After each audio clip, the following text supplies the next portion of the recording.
दिव्या भारती बॉलीवुड की सबसे खूबसूरत हीरोइन में से एक थी, लेकिन केवल 19 साल की उम्र में ही वह दुनिया को अलविदा कह गई। उनका फिल्मी करियर सिर्फ 3 साल रहा। इतने थोड़े समय में दिव्या भारती ने लगातार कई हिट फिल्में दी, शादी की और इस दुनिया से चली गई। लेकिन ये सब कैसे हुआ? क्या उनकी मृत्यु महज एक हादसा था या फिर वह किसी साजिश का शिकार हुई थी? इस वीडियो में हम दिव्या भारती की मृत्यु से पहले के घटनाक्रम पर नजर डालेंगे। तो चलिए शुरू करते हैं। दिव्या भारती का जन्म 25 फरवरी 1974 को बिहार में हुआ था। दिव्या ने 9th क्लास तक पढ़ाई की और पढ़ाई छोड़कर मॉडलिंग में अपना करियर बनाने के बारे में सोचा। महज 17 साल की उम्र में 1990 में तेलुगु फिल्मों में बोबली राजा से करियर की शुरुआत करने वाली दिव्या ने 3 साल में करीब 21 फिल्मों में काम किया, जिनमें से 13 बॉलीवुड की थी। बॉलीवुड में दिव्या की पहली फिल्म विश्वात्मा थी, जो 1992 में रिलीज हुई थी और सुपरहिट रही।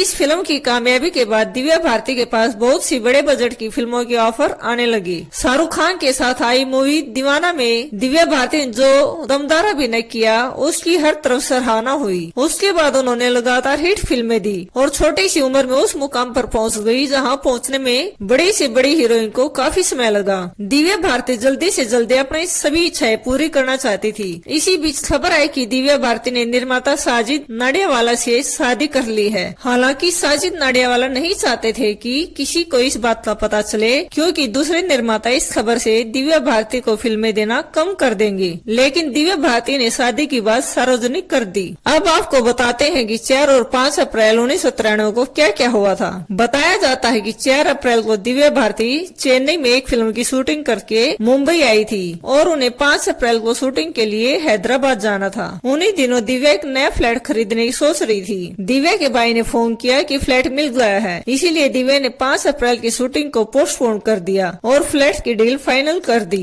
दिव्या के पति साजिद नाडियावाला, जो कि एक प्रोड्यूसर थे, अपनी फिल्म आंदोलन के सिलसिले में मॉरिशस चले गए और तय हुआ कि उनके आने के बाद नए फ्लैट में शिफ्ट होंगी। 5 अप्रैल की शाम दिव्या की फैशन डिजाइनर नीता अपने पति के साथ दिव्या की शूटिंग ड्रेस फाइनल करने के लिए आई। घर पर दिव्या के अलावा उनकी मेड अमृता थी, जो बचपन से उनकी देखभाल करती आई है। अमृता किचन में काम कर रही थी और उन तीनों ने लिविंग रूम में ड्रिंक की और टीवी देखने लगी। थोड़ी देर के बाद दिव्या बालकनी में चली गई और वहीं से मेड अमृता से बातें करने लगी। बालकनी में ग्रिल नहीं लगी थी। दिव्या अक्सर वहां आकर बैठती थी, लेकिन इन्वेस्टिगेशन में पाया गया कि उस दिन दिव्या ने हल्की ड्रिंक ले रखी थी, जिससे उनका संतुलन बिगड़ने से वह गिर गई। 5वीं मंजिल से गिरने के बाद भी दिव्या जिंदा थी। उसे हॉस्पिटल ले जाया गया, लेकिन आईसीयू में इलाज के दौरान ही उनकी मृत्यु हो गई। 5 साल तक पुलिस ने दिव्या भारती की केस के हर पहलू की इन्वेस्टिगेशन की और 1998 में केस क्लोज की जो रिपोर्ट पेश की, उसमें लिखा कि दिव्या ने उस दिन हल्की ड्रिंक ले रखी थी, जिससे बालकनी में उनका पैर फिसल गया और नीचे गिरने से उनकी मृत्यु हो गई।